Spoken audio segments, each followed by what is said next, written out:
Hi, my name is Letitia Osei Sam. My presentation is about occupational safety and health, OSH for short. The goal and overview is to ensure the health and safety of people at work through prevention and early intervention. The idea is to prevent diseases, injuries, and deaths due to working conditions. Work-related illnesses and injuries include any illness or injury incurred by an employee engaged in work-related activities while on the job or off the work site. National Occupational Research Agenda, NORA for short. The agenda is about agriculture, forestry and fishing, construction, healthcare and social assistance, manufacturing, mining, oil and gas extraction, public safety, services, transportation, warehousing and utilities, wholesale and retail trade. The objectives. The objectives include limit deaths from work-related injuries in all industries, mining, construction, transportation, and warehousing, agriculture, forestry, fishing, and hunting.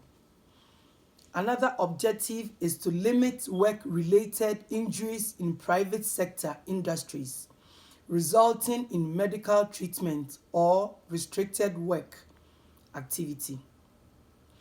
Reduce work-related injuries treated in emergency departments.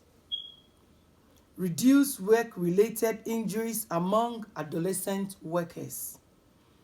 Limit the rate of injury and illness involving days away from work due to overexertion or repetitive motion. Limit deaths and deaths from work-related homicides. Limit work-related assaults.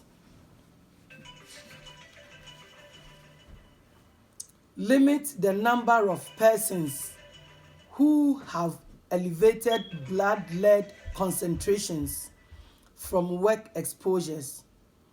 Reduce occupational skin diseases or disorders among full-timers and even part-timers too. Employees who have access to workplace programs that prevent or reduce employee stress. Another objective is to reduce new cases of work-related noise-induced hearing loss. A summary of evidence-based resources. One of this summary includes preventing occupational noise-induced hearing loss.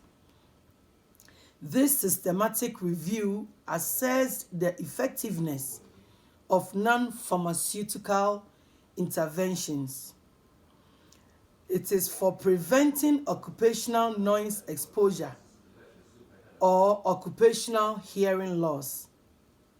It identified 29 studies that evaluated engineering solutions, hearing protective or hearing loss prevention programs.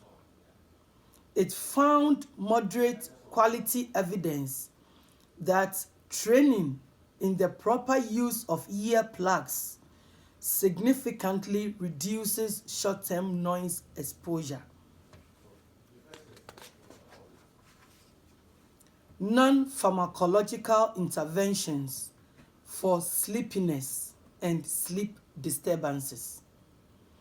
This systematic review assessed the effects of person-directed non-pharmacological interventions for reducing sleepiness at work. improving the length and quality of sleep between shifts for shift workers.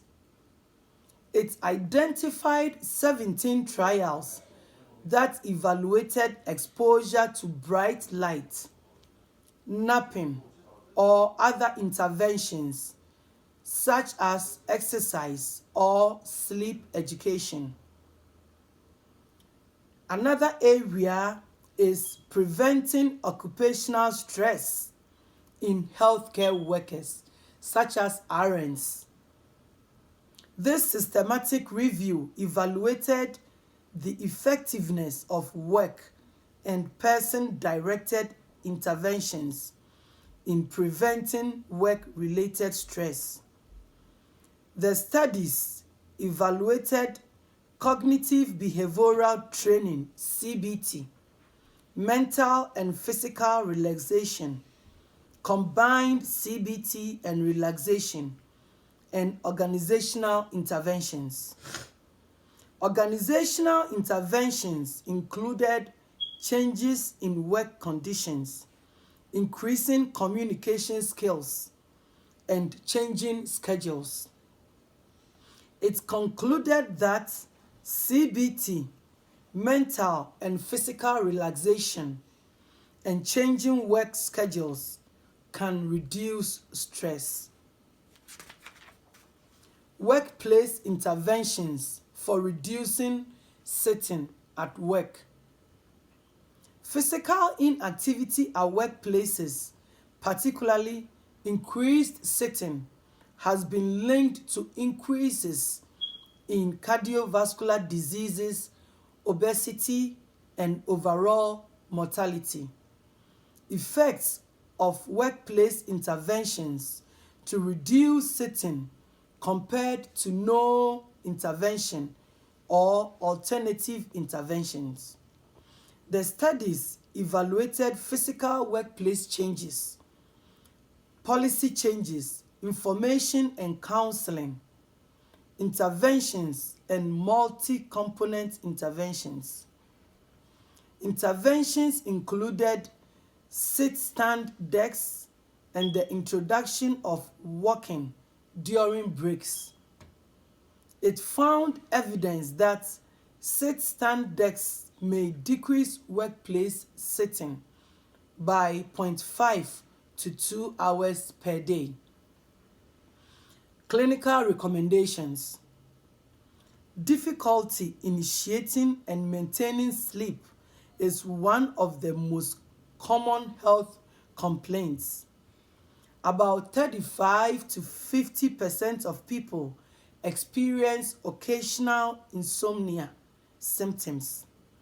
About 12 to 20% have insomnia disorder. An effective treatment is cognitive behavioral therapy for insomnia.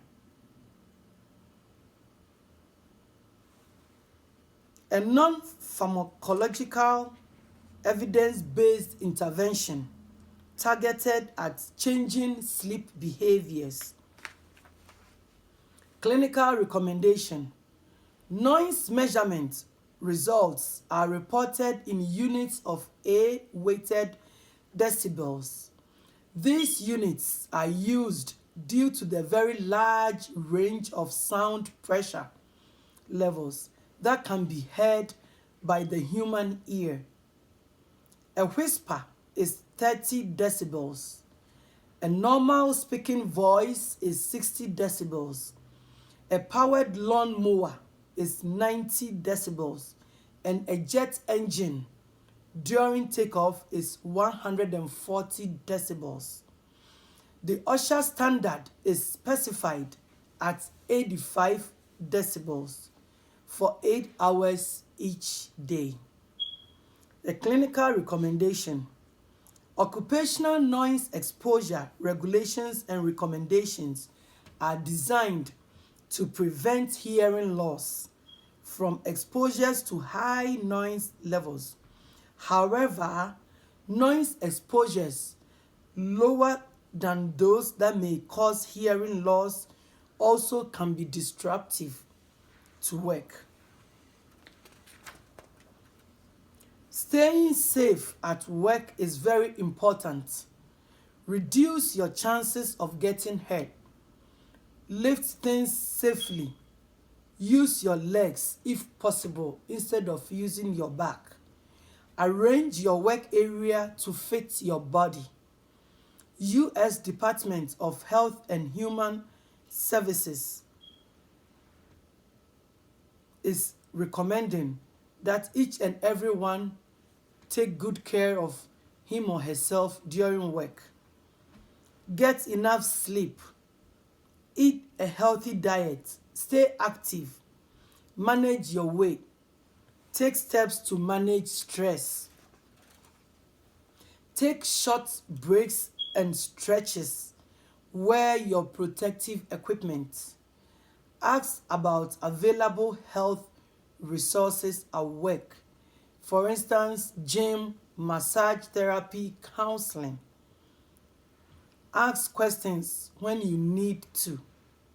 Your overall goal is that health can also affect how you feel and perform at work. Safety is the best. Thank you.